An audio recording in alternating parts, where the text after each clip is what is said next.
Salut tout le monde, bienvenue dans ma nouvelle vidéo. Aujourd'hui, je vais vous résumer Fear Street partie 3, 1666. Donc, en première partie, je vais vous dire les noms d'acteurs qui ont à peu près deux rôles de chaque époque. Et en deuxième partie, je vais vous résumer ce film. Et c'est parti, ya! Première partie. Des acteurs principaux qui incarnent deux personnages en même temps dans ce troisième opus de ce film. Donc, nous avons l'actrice Kiana Madeira qui incarne le rôle de Sarah Fier, celle qui avait incarné dans les deux précédents, dans le rôle de Dina Johnson. Maintenant, elle est Sarah Fier dans la première partie du film et deuxième partie, elle va refaire son rôle de Dina Johnson. Donc nous avons aussi l'actrice Olivia Scott Welch, qui a incarné Sam dans les deux films d'avant, qui va incarner maintenant le rôle de Anna Miller.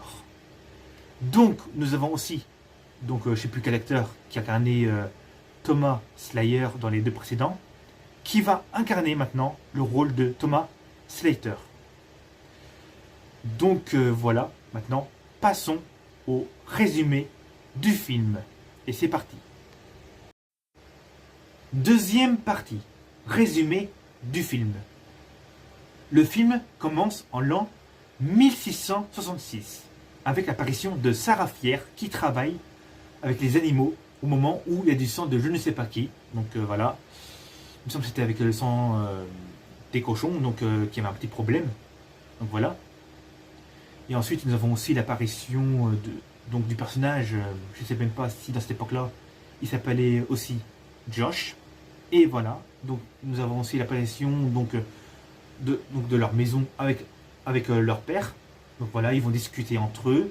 Et ensuite, elle va aller dehors dans le village. Et nous avons l'apparition du village avec tout le peuple du village qui font quelque chose.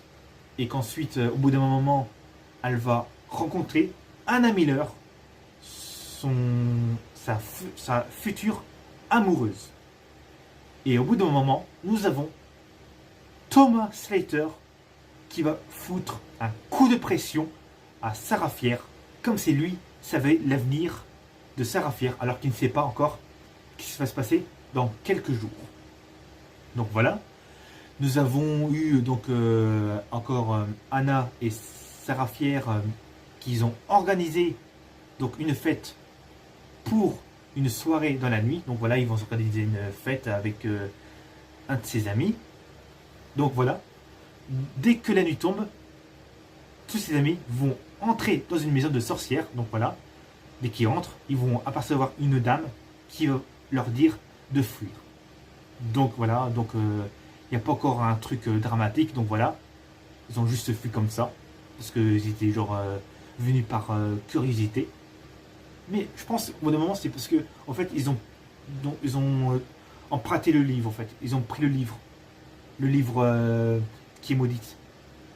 Donc voilà. Et après nous avons la nuit.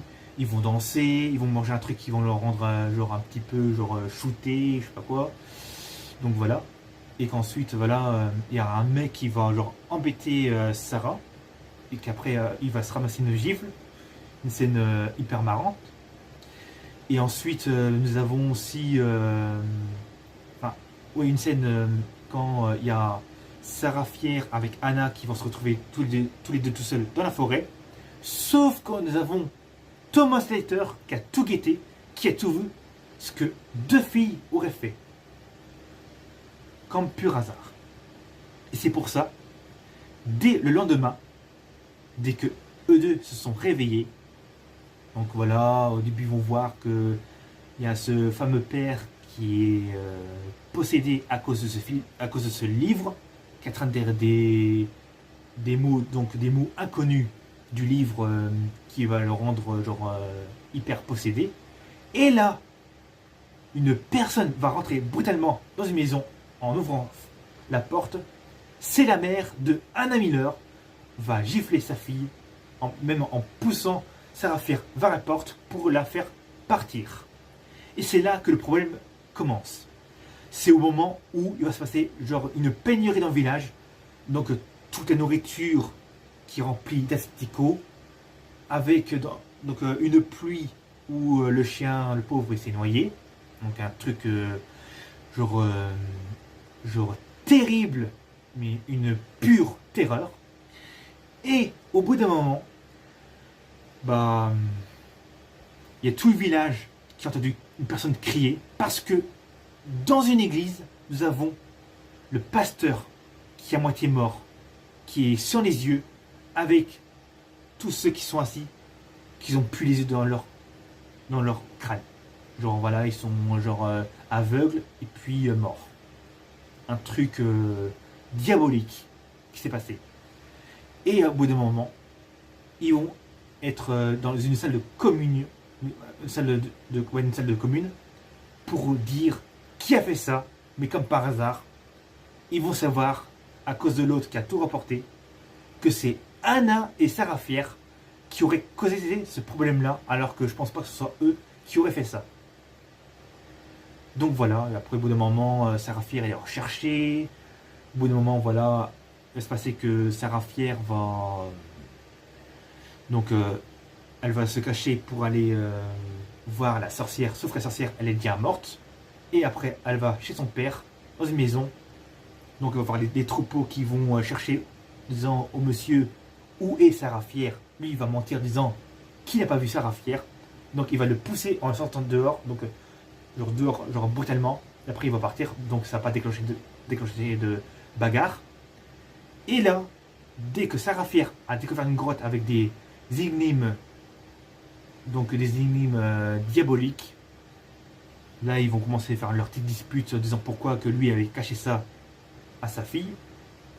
Et c'est là que Sarah va pointer un couteau à ce mec, et qu'au bout d'un moment, Sarah va trouver un moyen de s'enfuir en grimpant, mais dès qu'elle va se retomber par ce mec, bah donc le mec il va finir par l'arracher la main, et c'est comme ça qu'on trouve pourquoi qu'ils n'ont pas trouvé tout le début la main de Sarah Fier dans les films précédents. On sait bien pourquoi maintenant.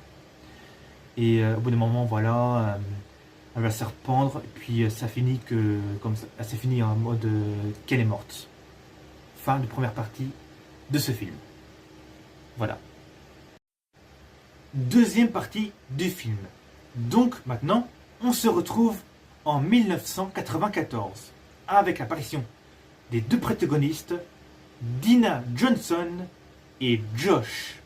Donc au début, Dina et Josh, ils sont dans la forêt et ils ont aperçu donc le shérif Nick Good qui a commis des grosses erreurs, comme ses ancêtres. Donc voilà, au bout d'un moment, ils vont prendre la voiture du shérif, donc cette voiture à gyrophare, voilà. Donc voilà, et après voilà, ils vont aller chercher au début Ziggy, qui est maintenant une grande femme, et ensuite ils vont raconter la vérité sur Nick Good à Ziggy, pourquoi ils veulent tuer le shérif Nick Good. Ensuite, ils vont aller chercher le mec, celui qui était dans le garde à vue dans le premier opus, pour dire qu'il va devoir aider pour piéger Nick Good. Voilà, au bout d'un moment, ils vont se retrouver au centre commercial possédé du côté de Sunnyvale. Et c'est là que tout va mal commencer parce que les morts vivants sont de retour. Donc nous avons le mec avec le H qui a une tête assez spéciale. Nous avons ce Mr. Crane. Ensuite nous avons encore d'autres comme des nouveaux méchants, donc des morts vivants qui sont genre tous déjà morts depuis très longtemps. Et là il va se passer que ils vont tenter un piège, donc ils vont préparer un piège et ils vont attirer, grâce au sang de Dina, donc des monstres, voilà, qui vont essayer de faire quelque chose jusqu'à temps où nous voyons tout d'abord deux shérifs qui sont entrés au magasin en disant « Vous êtes en état d'arrestation ». Mais derrière ce shérif, nous avons un mort-vivant qui vient de donner un coup de hache au shérif. Là, nous avons le deuxième shérif qui avait bon de flinguer ce mort-vivant. Ça n'a pas marché. Donc, le second shérif s'est fait aussi assassiner. Et c'est là que tout ce drame avait commencé comme bataille finale. Au moment où nous avons, donc après au moment, je pense qu'on a eu des morts-vivants s'entretuer. Au moment où nous voyons l'apparition de Nick Good qui se trouve face à Ziggy. Et Ziggy va tenter un piège en mettant un coup de pâture sur lui. Et c'est là, au bout d'un moment, je pense que c'est là qu'on voit des morts-vivants s'entretuer. Et puis qu'au bout d'un moment, nous voyons encore un autre mort-vivant, une petite taille, qui prend le matraque, qui essaye de casser le distributeur de bonbons, comme si, voilà, il voulait le manger. Sauf qu'il faisait que le casser, puis après, voilà, il est parti. Et là, nous avons aussi l'apparition de la fille possédée, donc qui est mort-vivant, qui a failli tuer Josh, mais grâce à Ziggy, donc la fille mort-vivante, elle s'est fait flinguer au moment où nous avons Sarah Fier qui va aller dans une grotte, pendant que Sam, possédé encore, va poursuivre Sarah, jusqu'au temps que nous avons Nick Good qui se fait assassiner par Sarah au moment où Sarah a crevé le cœur d'un truc qui fait survivre tous les morts vivants. Et c'est comme ça que la bataille finale se termine et tout se passe bien. Et là, nous avons des gens qui retournent au centre commercial, tout se passe bien. Jusqu'à temps qu'on voit une scène vers la fin où il y a Sarah qui est partie chercher un Burger King à sa copine Sam. Voilà, ils se mettent en couple ensemble comme ceux de 1666. Et après, post-générique, il s'est passé que il y a eu un mec qui a pris un livre pour faire une suite. Fin de la vidéo. Mais avant la fin de la vidéo,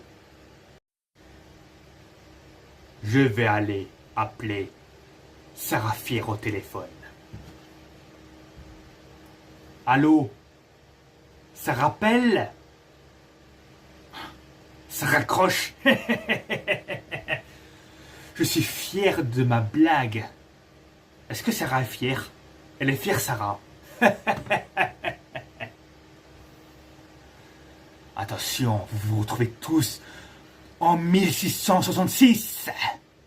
Fin de la vidéo. Abonnez-vous en 1666. Yeah!